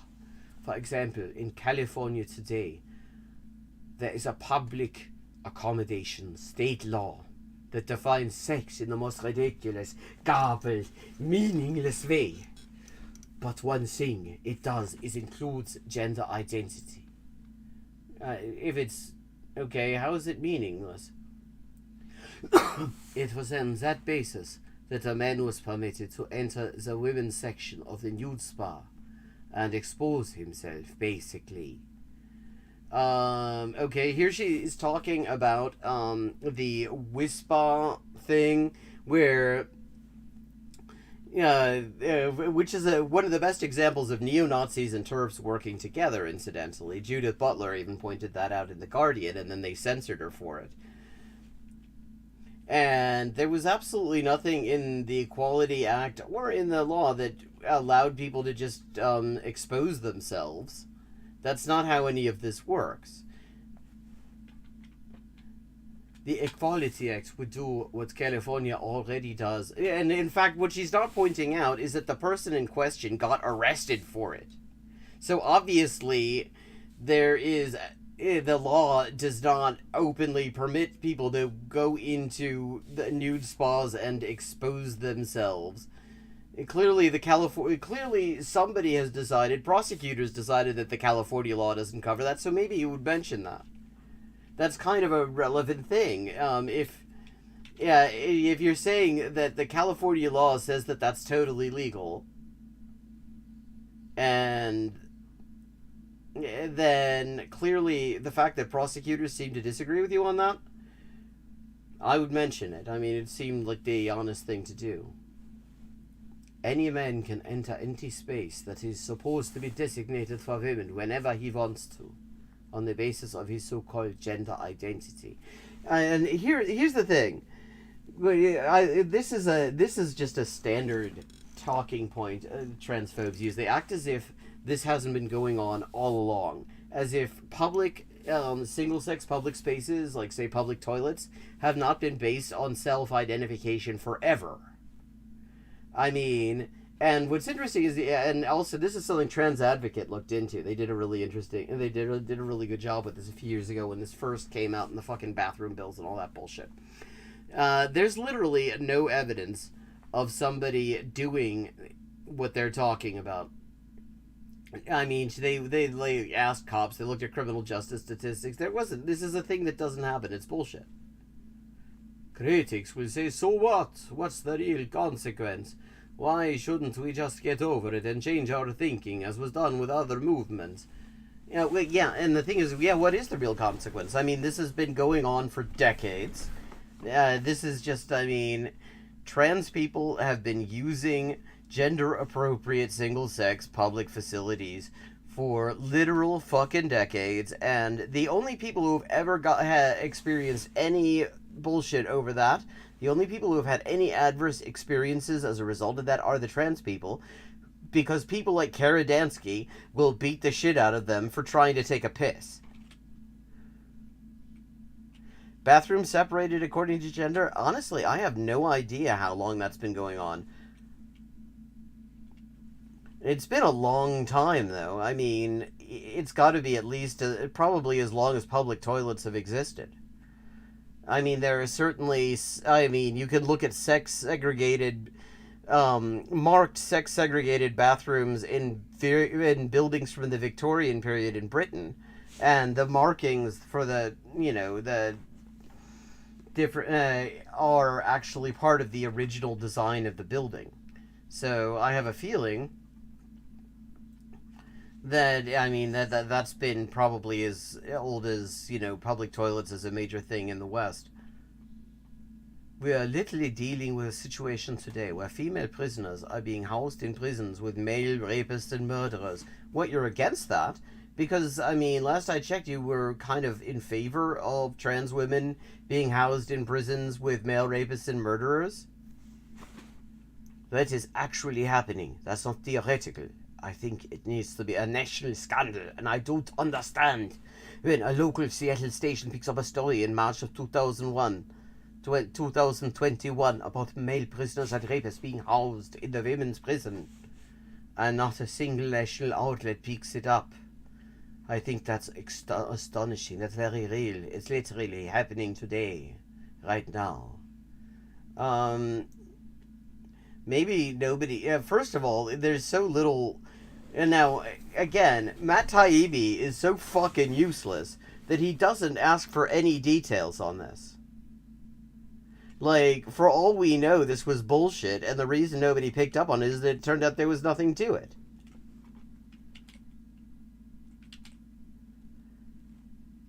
Here is the disconnect for me. There is so much attention and sensitivity to the issue of violence against women in all other areas except this one. Do you have an explanation for that? Well, she's somebody who's actually not very sensitive to violence against women because she wants to put trans women in prisons with men, where we know what happens, because there have been interviews with trans women who have either legally under existing law or illegally under existing law been thrown into prisons with women, and what happens is it's non-stop sexual assault.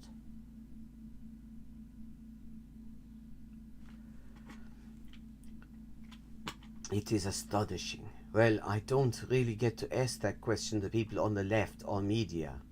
When I ask that question to conservatives, they're blown away because they've never given a shit about violence against women in any other context, and they're really quite surprised that she thinks that they care about this one. They agree with the question. They don't understand it either. But you're right. If a man exposes himself on a bus, he will be charged with a crime. Rightfully so.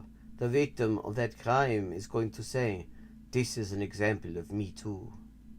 But if a man exposes himself in the naked section of a women's spa, under California law, he gets to be validated as stunning and brave by being charged with an offense under California law by a California prosecutor. And it's worth noting that the person in question, I mean, they released their criminal record, and it was like they after saying that they were a registered sex offender or whatever. What they said, that when the actual sex offense was just shit to do with being homeless, because when you're homeless, the only place you can piss most of the time is public, And if you get caught doing that, you get registered as a sex offender. I mean, it was just one after another of just poverty related offenses that homeless people are often just, they have no option but to commit because they don't have access to public facilities. It doesn't make sense in terms of logic, and it doesn't make sense in terms of politics. That's just the situation we're dealing with. Matt Walsh of the Daily Wire just came out with a movie called What is a Woman? I've talked to some critics on the left who liked the movie but were a little frustrated. Essentially because they were there first but were ignored. Did you see it? And what's your reaction? What critics on the left liked white nationalist Matt Walsh's movie inciting violence against trans people? Give us some names, Matt. Just in case Restream is constipated. Of course, feminists are angry that Matt and others like him are being hailed as leaders in this fight. Feminists have been doing this work for decades, and we hardly ever get a platform for sharing our leftist feminist critique of gender identity. Except, actually, I mean, as we've seen, she's not exactly having trouble getting a platform. She's getting a platform for the Heritage Foundation. She's getting a platform from, let's see here, the Charlie Kirk Show, the Washington Times, literally owned by the Moonies, the Federalist, the Independent Women's Forum, which is a white nationalist thing, the Atlas Society, the Family Policy Alliance. She's not having trouble getting platforms. She's just getting platforms from the people who are actually on side with her politically, which is to say the far right. But I have an even bigger problem with conservative men like them, which is that they are being politically naive. If our society is going to be able to shift this narrative, it cannot be a story about the big bad religious right against the poor marginalized community. The right is going to lose that particular battle. Where have I heard that before? Explain the gender identity rights. This is Meg Kilgannon of the violently anti-gay hate group Family. She is with the Concerned Parents of Educators of Fairfax County at the Values Voter Coalition.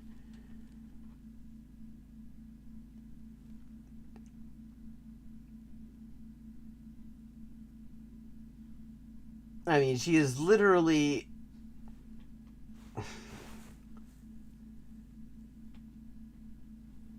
the feminists. Here we go. This is Meg Kilgannon. The feminists, meaning the TERFs, make eloquent arguments that gender identity really is the ultimate misogyny and erasure of women, and lesbians in the group are concerned that trans and masculine girls is a form of lesbian eugenics, which is cute because actually, as trans acceptance has increased, the number of lesbians has fucking skyrocketed.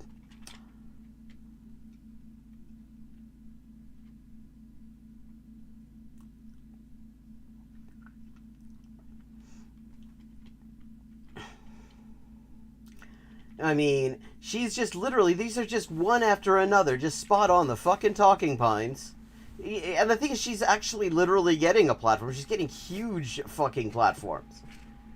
And all she's doing here is literally, it's just one talking point after another from the Values Voter Summit in 2016. And Meg Kilgannon and the Family Research Council and all these people. Like, you could just Google these and you will find them saying this stuff. But, big boy journalist Matt Taibbi I can't be bothered to check. I mean, this idea that the right is going to lose the battle unless they find a way to redefine the narrative so that they can claim that they're fighting against a Jewish-led trans conspiracy. Yeah, I mean, when you get down to it, when you actually ask them how this conspiracy is supposed to work, where trans people are simultaneously all-powerful, and and at the same time, in many states, being subjected to laws that are literally genocidal. It turns out it doesn't take long for them to blame it on Jews. And you'd think somebody called Karadansky would actually be a little bit worried about that, but no.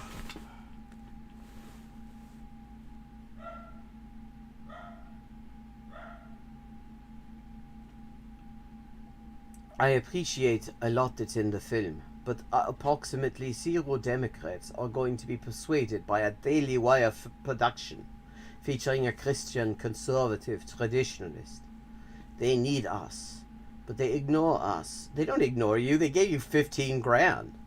Because they either don't realize this, or they do and they just don't care. And because it would not advance their traditionalist conservative agenda to credit feminists with having accomplished anything positive.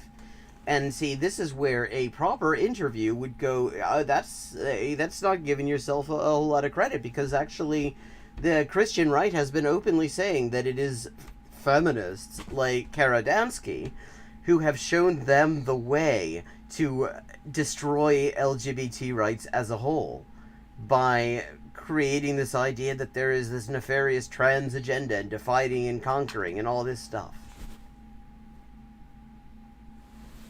Lastly, I grew up in the 70s, 80s, 90s.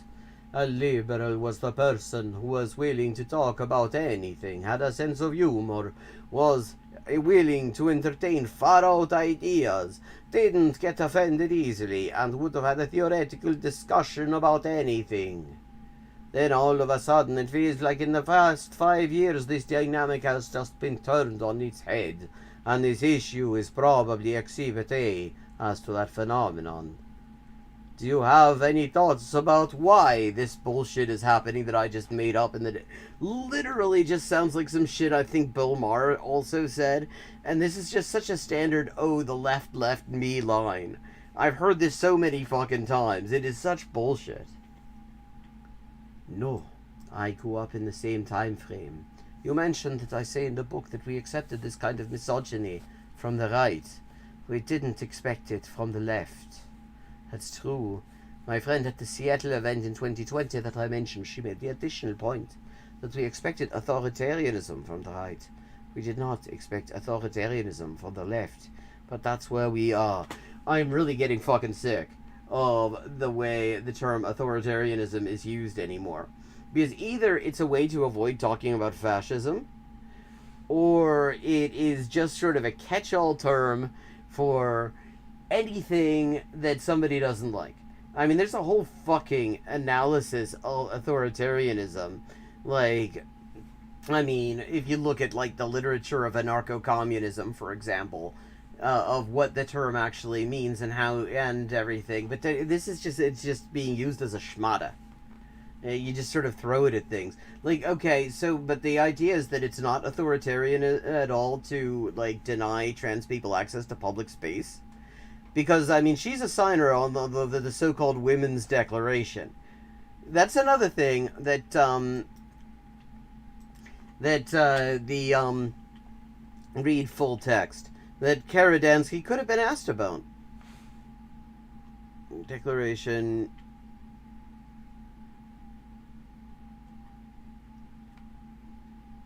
Oh, here we go. Spaces. This is the preamble.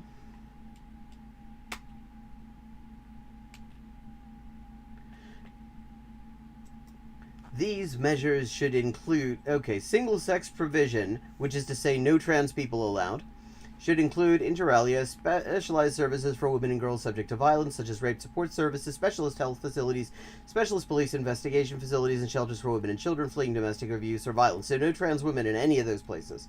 It should also include all other services within single-sex provisions, within which single-sex provisions promote the physical safety, privacy, and dignity of women and girls. These include prisons, health services, and hospital wards, substance abuse, rehab centers, accommodation for the homeless, toilets, showers, and changing rooms, and any other enclosed space where individuals reside or may be in a state of undress. So she's talking about, so she signed this.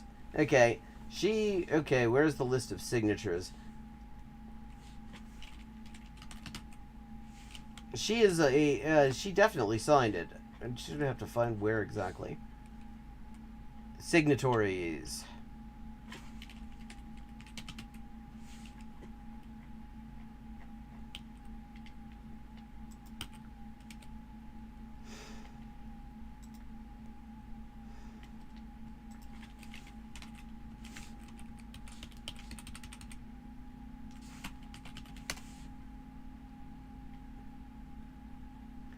Well, I mean, I'm sure she. Yeah, I'm not gonna go through the whole list of signatories, but they clearly. I mean, she's clearly on side with them.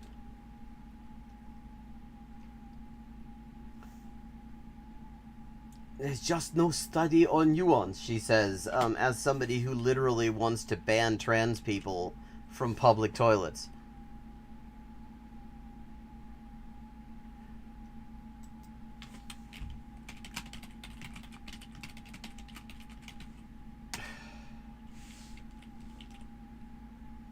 Okay, and with that, I actually have to go and do something about eating things.